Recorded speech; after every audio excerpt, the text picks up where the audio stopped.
Hello दोस्तों, आज की क्लास में हम फिजिक्स के वीवीआई मोस्ट इम्पोर्टेंट प्रश्न देखने वाले हैं जो आपके एग्ज़ाम 2025 के लिए काफ़ी महत्वपूर्ण प्रश्न है दोस्तों। ऐसे प्रश्न जो आपके प्रश्न में पूछ लिए जाएंगे, वैसे प्रश्नों का ही आज हम क्या करेंगे, हल करेंगे। ये सभी प्रश्न को हम आप काफ़ी आसान तरीके से आपको क्या क्लास में ही याद कराने का प्रयास करेंगे ताकि आपको क्लास में ही याद हो जाए। ठीक है दोस्तों, यदि आप हमारे चैनल पर नए हुए तो चैनल को हमारे ज़रूर सब्सक्राइब कर लीजिएगा और अपने इस दोस्त को सपोर्ट कीजिए। ठीक है दोस्तों, इस परिवार को बढ़ाइएगा। चलिए हम आज क्लास क्या करते हैं, शुरू करते हैं। ध्यान दीजिए दोस्तों, हमारा पहला नंबर क्या प्रश्न लिखा गया है उसे पढ़ते हैं। लिखा गया है, दो विद्युत बल रेखाएं क्यों एक दूसरे को काट नहीं सकती है। क्यों, क्या बताना है आपको, क्यों नहीं काट सकती है। क्या दो समविभव सतह काट सकती है, ऐसा आपको क्या इसका उत्तर दिखाना है। ठीक है, लिखना है। तो देखिए, दो विद्युत बल रेखा एक दूसरे को कभी नहीं काटते। मान चलिए एक विद्युत बल रेखा यह है, एक यह है, तो ये दूसरे को कभी नहीं काटेगी। क्यों नहीं काटेगी, मान के चल दो विद्युत बल रेखा एक दूसरे को काटेगी तो वहाँ पर दो स्पर्श रेखा हो जाएगी। और दो गो स्पर्श रेखा हो जाएगी तो क्या हो जाएगी, दो गो दिशा हो जाएगी, जो ऐसा संभव नहीं है। इसी कारण दो विद्युत बल रेखा एक दूसरे को नहीं काटती है दोस्तों। ठीक है, अब जहाँ तक बात है हमारे समविभव सतह की, तो यह भी एक दूसरे को नहीं काटती है। ठीक है दोस्तों, तो इस तरह से आपको क्या इसका प्रश्न का उत्तर लिखना है। क्या लिखना है कि देखिए, लिखना है आपको कि यदि दो विद्युत बल रेखाएं एक बिंदु पर एक दूसरे को काटती है तो उस बिंदु पर दो स्पर्श रेखाएं हो जाएगी। बिल्कुल दोस्तों, अतः उस बिंदु पर विद्युतीय क्षेत्र की दिशा दो दिशाएं भी कितनी हो जाएगी, दो हो जाएगी दिशा, जो संभव नहीं है। इसलिए दोस्तों दो विद्युत बल रेखा एक दूसरे को नहीं काटती है। ठीक है, समझ रहे हैं। लिखा गया है, अब देखिए पहला पार्ट का आंसर हो गया हमारा। अब दूसरा का पार्ट क्या लिखा गया उसका उत्तर दे रहे हैं। लिखा गया, नहीं दो समविभव सतह एक दूसरे को प्रतिच्छेद नहीं करती है। ठीक है, आपको इस तरह से इस प्रश्न क्या कर देना है, क्या उत्तर लिख देना है। क्या लिख सकते हैं, यदि एग्जाम में यदि पूछ लीजिए। देखिए, यह प्रश्न आपको एग्जाम में 2014 में पूछ लिया गया था। ठीक है दोस्तों, हम चलिए अब नेक्स्ट प्रश्न जो हमारा 2 नंबर है उसकी ओर हम बढ़ते हैं। ठीक है दोस्तों, सभी प्रश्नों को आपको समझ के ओर चलना है। ठीक है, और अपने भाई को इस चैनल को सपोर्ट करने के लिए जरूर दोस्तों में शेयर कीजिए। ठीक है दोस्त, देखिए 2 नंबर क्या प्रश्न लिखा गया है कि विद्युत द्विध्रुव आघूर्ण को परिभाषित करें एवं इसका एसआई मात्रक भी आपको क्या लिखना है। तो देखिए, विद्युत द्विध्रुव क्या होता है, तो इसको पी या एम द्वारा लिखते हैं। आपको तो यह याद होगा। ठीक है, इसका जो सूत्र होता है आप जानते हो कि क्यू गुणे क्या होता है, 2L होता है। ठीक है, अब देखिए क्यू क्या होता है। देखिए दोस्त, क्यू हमारा जो होता है वैद्युत द्विध्रुव का एक आवेश होता है। ठीक है, और 2L क्या होता है, तो वैद्युत द्विध्रुव के बीच की जो दूरी होती है आवेशों की, वो हमारी क्या होती है, 2L। और इसके ही गुणनफल को क्या कह देते हैं, वैद्युत द्विध्रुव आघूर्ण कह देते हैं। क्या समझ गए, माने वैद्युत द्विध्रुव के किसी एक आवेश तथा उनके बीच की दूरी के गुणनफल को ही हमारा क्या कहा जाता है, वैद्युत द्विध्रुव आघूर्ण कहा जाता है। ठीक है, इतना ही आपको क्या लिख देना है। अब जहाँ तक बात है हमारा एसआई मात्रा का, तो P बराबर हमारा सूत्र है हुआ क्या, क्यू गुणे 2L। ठीक है दोस्तों, क्यू गुणे 2L। क्यू का एसआई मात्रक होता है, क्यू यानी आवेश, आवेश का एसआई मात्रक क्या होता है, कूलम। और 2L क्या है, तो 2L एक दूरी है, तो दूरी का मात्रक क्या हो जाता है, मीटर, यानी कूलम मीटर इसका मात्रक लिख सकते हैं। ठीक है दोस्तों, यहाँ तक समझ गए। तो इसका उत्तर आपको किस तरह लिखना है, तो देख लीजिए कि विद्युत द्विध्रुव को किसी एक आवेश एवं दोनों आवेशों के की दूरी को गुणनफल को ही क्या कहते हैं, वैद्युत द्विध्रुव आघूर्ण कहा जाता है। ठीक है, इतना बस आपको लिख देना है। यहाँ से आपको 2 नंबर मिल जाए। देखिए, यह प्रश्न 2015 में पूछ लिया गया है। ठीक है दोस्तों, फिर आपको क्या यहाँ पर इसका सूत्र भी आप लिख दीजिए ताकि आपको अच्छे तरह से क्या एग्जामिनर आपको अंक दे सके। ठीक है दोस्तों, देखिए क्या लिखना है कि लिखा गया विद्युतीय द्विध्रुव आघूर्ण एक सदिश राशि, यह भी आप हो सके तो आप लिख दीजिए, जिसकी दिशा हमेशा क्या होती है, ऋणात्मक आवेश से धन आवेश की। मतलब देखिए, विद्युतीय जो हमारा द्विध्रुव आघूर्ण होता है इसका दिशा क्या हो जाता है, माइनस से किधर होता है, प्लस की ओर होता है। आपको यहाँ से प्रश्न पूछ लिया जाता है कि विद्युत द्विध्रुव आघूर्ण की दिशा किधर होती है, तो माइनस से प्लस आपको बतानी होगी। ठीक है दोस्तों, और इसका एसआई मतलब क्या होता है, कूलम मीटर, हमने जो अभी बता दिया। ठीक है, इस तरह से आप इस प्रश्न का उत्तर लिख सकते हैं। ठीक है दोस्तों, समझ रहे हैं। चलिए हम आगे 3 नंबर प्रश्न की ओर बढ़ते हैं। देखिए 3 नंबर प्रश्न क्या है, यह प्रश्न हमसे कब पूछा गया था, आपसे 2017 में पूछ लिया गया था। कब पूछा गया, 2017 में, आपको याद रखना है। 3 नंबर प्रश्न है हमारे दोस्तों।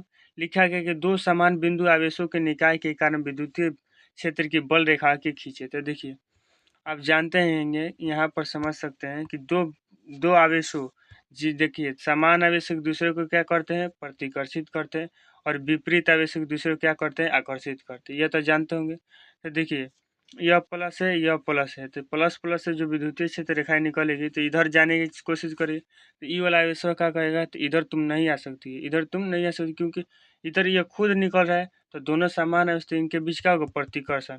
तो इधर वाला जो इधर जाएगी वह इधर से क्या इधर ही मुड़ जाएगी, ठीक है। इधर जाएगी इधर से इधर ही मुड़ जाएगी, मतलब इस तरह से क्या इनके बीच बन जाएगा, ठीक है दोस्तों। इस तरह क्या, यदि माइनस माइनस भी होता है तो इसी तरह से हमारा क्या बनता है, चित्र बनता है, ठीक है दोस्तों। देखिए, जिस प्रकार इस चित्र में दिखाया गया है प्लस प्लस के लिए, आप उसी तरह माइनस माइनस के लिए भी क्या बना सकते हैं। इसमें कोई यही नहीं है कि आप प्लस के लिए बताएं, ठीक है दोस्तों। आप यदि चित्र यह खाली बना देते हैं तो आपको कितने नंबर मिल जाएगा, 2 नंबर मिल जाएंगे, ठीक है दोस्तों। यह प्रश्न आपके बोर्ड एग्जाम में पूछ लिया जाता है, क्या आप बना देंगे, तो कमेंट बॉक्स में यस लिख कर जाइएगा, ठीक है दोस्तों। और चैनल पर नए हो तो हमारे चैनल को अवश्य सब्सक्राइब भी कीजिएगा, ठीक है। अब बढ़ते हैं, हमारा क्या अगला प्रश्न पढ़ते हैं। अगला प्रश्न देखिए, जो काफ़ी इम्पोर्टेंट प्रश्न है, इस प्रश्न पर स्टार लगा लीजिए, ठीक है दोस्तों। क्या लिखा गया है, ये देखिए 18, 19, 21 देखिए पूछा गया है प्रश्न। अब की बार 24 में भी, यानी अब की बार 25 में भी आपके एग्जाम में पूछ लिया जाएगा, ठीक है। तो देखिए क्या लिखा गया है कि विद्युत फ्लक्स को परिभाषित करें, इसके SI मात्रा को लिखें। विद्युत फ्लक्स क्या होता है, तो देखिए विद्युत फ्लक्स का जो सूत्र हमारा होता है, फाइव बराबर जो सूत्र होता है ADA कोस थीटा होता है, क्या ADA कोस थीटा होता है, ठीक है। ये थीटा की बात अभी नहीं करते हैं, ठीक है, मैंने ADA होता है, ठीक है दोस्तों। तो ये क्या है, तो हमारा विद्युतीय क्षेत्र है, विद्युतीय क्षेत्र, और क्या विद्युतीय क्षेत्र की तीव्रता है।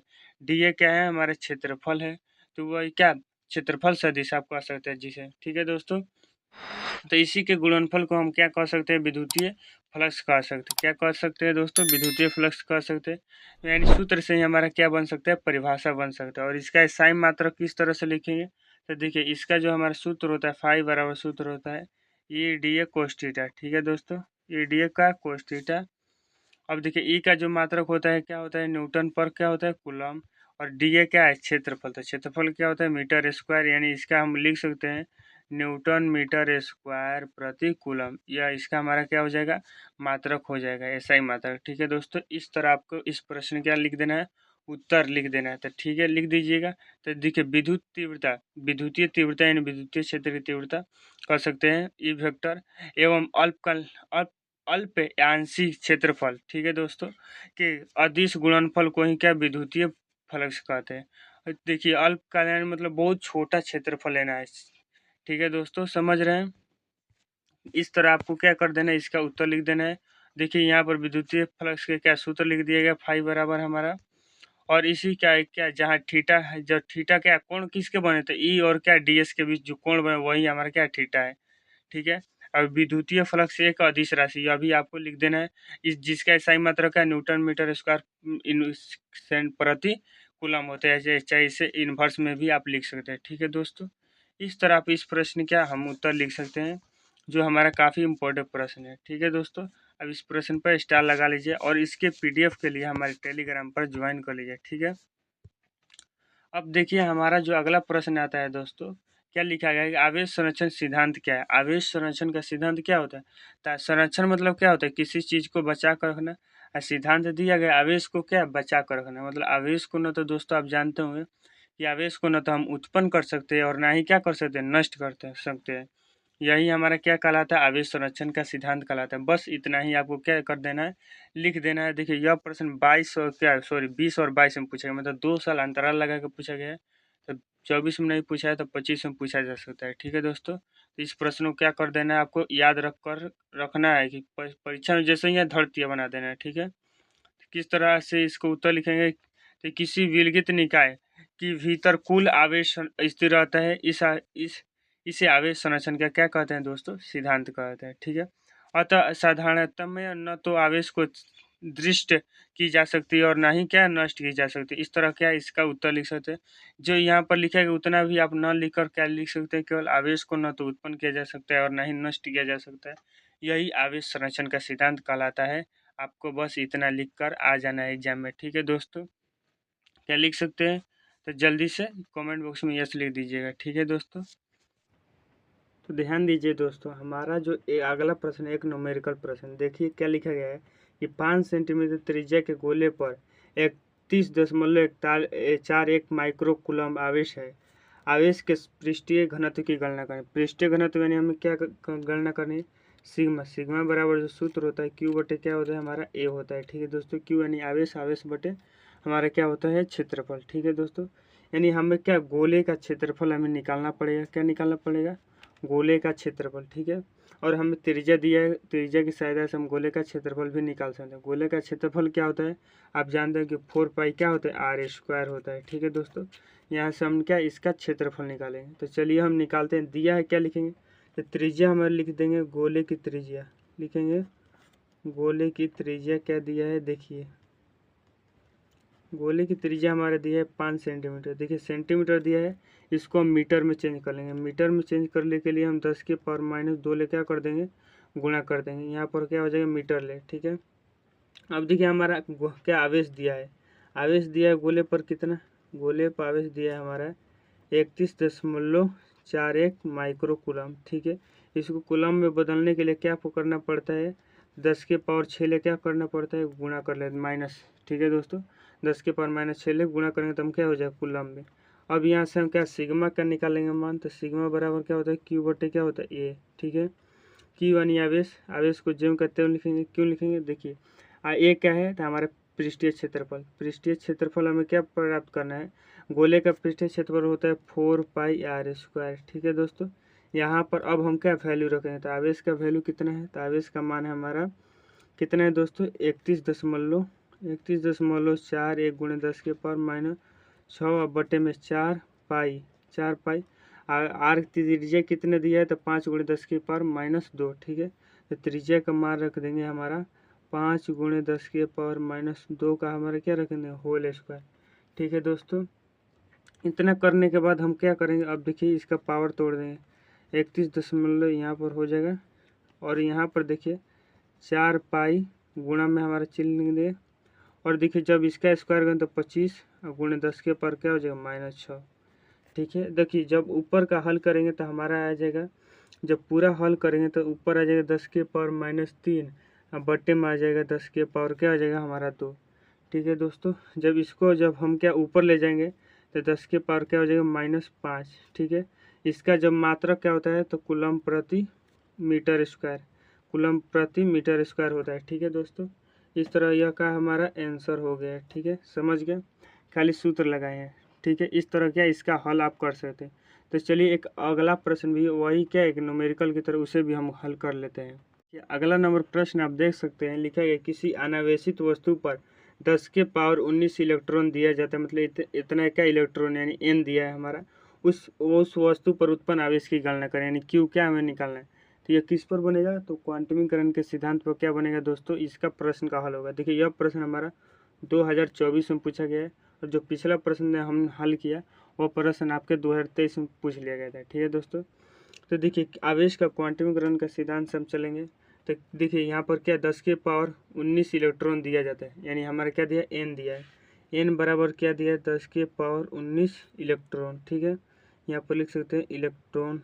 ठीक है दोस्तों, हमें क्या लिखना है, आवेश निकालना है। आवेश यानी q बराबर जो फॉर्मूला आता है हमारे आवेश सिद्धांत के अनुसार, q बराबर ne। ठीक है, हमें क्या निकालना है, हमें यदि आवेश की गणना करें, यानी n दिया है तो n हमारे क्या 10 के पावर 19। ठीक है, और ये क्या है, तो 1 इलेक्ट्रॉन पर आवेश, 1 इलेक्ट्रॉन पर कितना आवेश होता है, 1.6 गुणे 10 के पावर -19 कूलम, जो क्या होता है माइनस में होता है, यानी माइनस लिख दें 1.6 गुणे 10 के पावर -19 कूलम। ठीक है दोस्तों, तो यहाँ से यहाँ क्या हो जाएगा, यह गायब हो जाएगा, तो यहाँ से बचा -1.6 हमारा क्या हो जाएगा कूलम। यह हमारा क्या हो जाएगा दोस्तों, आंसर हो जाएगा। देखिए ये एक ऑब्जेक्टिव प्रश्न नहीं है, ये 2 अंकीय प्रश्न है, आपके सब्जेक्टिव में पूछा गया है। ठीक है दोस्तों, तो इस तरह से आप इसका हल कर सकते हैं। ठीक है, तो चलिए हम आगे प्रश्न पर बढ़ लेते हैं। अब देखिए हम बढ़ते हैं आगे, जो प्रश्न लिखा गया है, हमारा प्रश्न क्या लिखा गया है, ध्यान से पढ़िएगा। इस प्रश्न पर स्टार लगा लीजिए कि विद्युतीय क्षेत्र की तीव्रता से आप क्या समझते हैं, इसका स्थायी मात्रक लिखे। तो विद्युतीय क्षेत्र की तीव्रता यानी ई का हमें क्या पूछ रहा है, तो विद्युतीय क्षेत्र की तीव्रता का मान चलिए कोई भी आवेश का एक विद्युतीय क्षेत्र होता है, उस विद्युतीय क्षेत्र में किसी इकाई धनावेश को लाइएगा, तो यह जो विद्युतीय क्षेत्र होगा अपने एरिया में आने से क्या करेगा, माना करेगा, और माना करेगा तो इसको क्या करे, बाहर की ओर ढकेलेगा, और ढकेलने पर वह जितना बल से ढकेलता है वही हमारा क्या कहलाता है, विद्युतीय क्षेत्र की तीव्रता कहलाता है, आप जानते होंगे। ठीक है, और इसका जो फॉर्मूला होता है आप जानते होंगे, ई बराबर फॉर्मूला होता है एफ बटे क्या होता है क्यू। ठीक है दोस्तों, एफ मतलब इसका मात्रक जब पूछेगा तो मात्रक हम क्या, बल का जो मीमा होता है, सॉरी बल का जो मात्रक न्यूटन और आवेश का कूलम यानी न्यूटन प्रति कूलम लिख सकते हैं, और इसका जो एक मात्रक और होता है वोल्ट प्रति मीटर, जो काफ़ी प्रचलित है। ठीक है दोस्तों, तो इसका लिख देंगे परिभाषा, तो एकांक धनावेश को लगने वाले विद्युतीय बल को विद्युतीय तीव्रता कहते हैं। ठीक है दोस्तों, और यह क्यू आवेश पर लगने वाला बल एफ है, हो तो मान चलिए कोई आवेश क्यू है, उस पर बल क्या लग रहा है, एफ बल से क्या ढकेला जा रहा है, एफ बल से क्या जा रहा है, ढकेला जा रहा है। तो जो विद्युतीय क्षेत्र की तीव्रता जो हमारी होगी क्या, ई बराबर एफ बटे क्या हो जाएगी, क्यू हो जाएगा। ठीक है दोस्तों, अब देखिए लिखा गया विद्युतीय तीव्रता एक सदिश राशि, अभी आपको क्या लिख देना, क्योंकि इसकी दिशा भी होती है और परिमाण भी होती है। ठीक है, यह सदिश योग के नियमों का भी पालन करता है। ठीक है, जिसका SI मात्रक एवं विमीय सूत्र क्या होता है, न्यूटन प्रति कूलम, और इसका विमीय सूत्र इसे भी लिख सकते हैं। ठीक है, और इस तरह आपका इस प्रश्न का उत्तर लिख सकते हैं, जो इम्पोर्टेंट प्रश्न है। ठीक है दोस्तों, समझ रहे हैं सभी प्रश्नों को, तो कमेंट बॉक्स में यस लिखते चलिएगा, और वीडियो पसंद आए तो वीडियो को लाइक भी कर दीजिए। ठीक है दोस्तों, तो देखिए अगला प्रश्न क्या लिखा गया, देखिए यह प्रश्न हमारा 21 में पूछा गया है। लिखा गया प्रश्न पर आवेश के आयतन घनत्व की परिभाषा दे, इसके आयसाई मात्रक को भी लिखता है। देखिए आवेश का आयतन घनत्व क्या होता है, तो मान चलिए आवेश का वितरण मतलब आवेश का बंटवारा जब हम आयतन का निर्देश कर देंगे, आयतन का निर्देश कर देंगे, तो एकांक आयतन में आवेश की जो मात्रा होती है वही हमारी क्या कहलाती है दोस्तों, आयतन घनत्व कहलाती है। ठीक है दोस्तों, क्या इस तरह आप लिख सकते हैं इसका परिभाषा, तो कहिए बिल्कुल जी लिख सकते हैं। कैसे लिखें, जब आवेश का वितरण वस्तु के आयतन में होता है, आयतन में होता है चाहे आयतन का अनुदिश होता है, आप लिख सकते हैं। ठीक है, तो प्रति एकांक आयतन में आवेश की मात्रा को ही आवेश का आयतन घनत्व कहा जाता है। देखिए, और इसका एसआई मात्रक के बारे में जहाँ पूछा गया था, लिख सकते हैं कि आवेश के जो आयतन घनत्व इसे क्या से लिखते हैं, तो रो से लिखते हैं। ठीक है दोस्तों, और इसका जो सूत्र होता है क्यू बटे में क्या होता है, भी होता है। ठीक है, क्यू बटे में क्या होता है, भी, क्यू यानी कूलम, यानी भी यानी क्या, मीटर, यानी कूलम प्रति मीटर क्यूब, हम क्या इसका मात्रक लिख सकते हैं। ठीक है दोस्तों, इस तरह हम इसका मात्रक भी, SI मात्रक भी लिख सकते हैं। ठीक है, समझ गए। तो देखिए अब हम आगे बढ़ते हैं। आगे जो हमारा प्रश्न लिखा गया है, ध्यान दीजिए, लिखा गया है कि विद्युतीय क्षेत्र, सॉरी विद्युत आवेश के दो मौलिक गुण के लिखे, तो विद्युत आवेश के दो मौलिक गुण, देखिए यह प्रश्न 12 में पूछ लिया गया है आपसे। तो देखिए मौलिक गुण लिख देना है कि आवेश जो क्या है, संरक्षित रहता है, अभी हमने पढ़ा है, और आवेश आवेश योगात्मक होता है, मतलब आवेश को हम क्या योग कर सकते हैं। ठीक है, इस तरह से देखिए यह थे हमारे इम्पोर्टेंट प्रश्न।